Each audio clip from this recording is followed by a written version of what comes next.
Silicone breast implants have had a checkered history. A government study in 1997 said they were dangerous.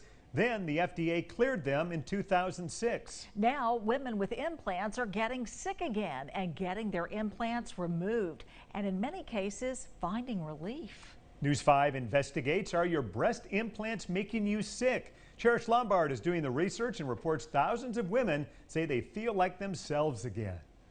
There are several breast implant healing groups on Facebook full of women curious about explantation. One in particular that caught my attention is a private group called Breast Implant Illness and Healing by Nicole, which has more than 135,000 members. It didn't take me long to find local women just like you sharing their stories online of life-altering implantation and later explantation. Other side one.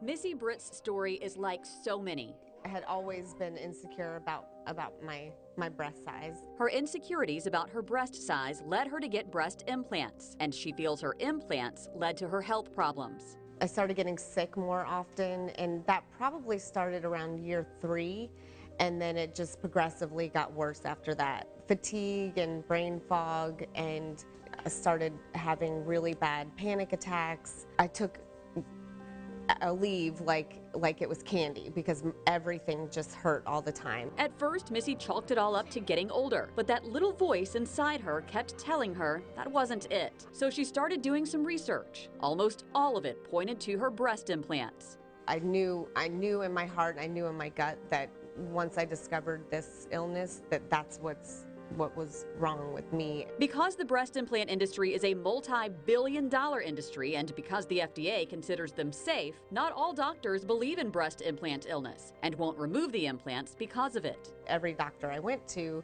would just give me a prescription for that ailment. But Dr. James Kohler really started listening as more and more women began asking him to remove their breast implants. There are studies that indicate that there can be an increased incidence in potential autoimmune diseases such as Sjogren's, lupus, rheumatoid arthritis, things like that. He says he's keeping up with his explant patients and finds that symptom onset varies. You know, we're seeing people that present many, many years after implants, and then we do see some people that within 6 months they're noticing symptoms. Dr. Kohler says when implants are inserted into your body forms a scar capsule around each implant. He says if you think your implants are making you sick, it is very important to tell your surgeon to not only remove them, but also remove the scar capsule surrounding each implant. The thought is if there's any kind of contaminants in the manufacturing process of the implant, or let's say it's an implant that's leaking, that's in contact with that tissue, that if you don't remove that scar tissue, that potentially some of those contaminants may remain behind, and so even though you may have removed the implant, you haven't removed all of the source of the problem. That's what Missy did, and she says she feels completely different. I have way more energy than I had in my 30s. I feel amazing, and I don't feel like I'm an 80-year-old woman anymore. So soft knees. She says now she just wishes she wouldn't have put her body through the stress of implantation. I wish, looking back, that I was just happy and confident with my body and with myself. Go.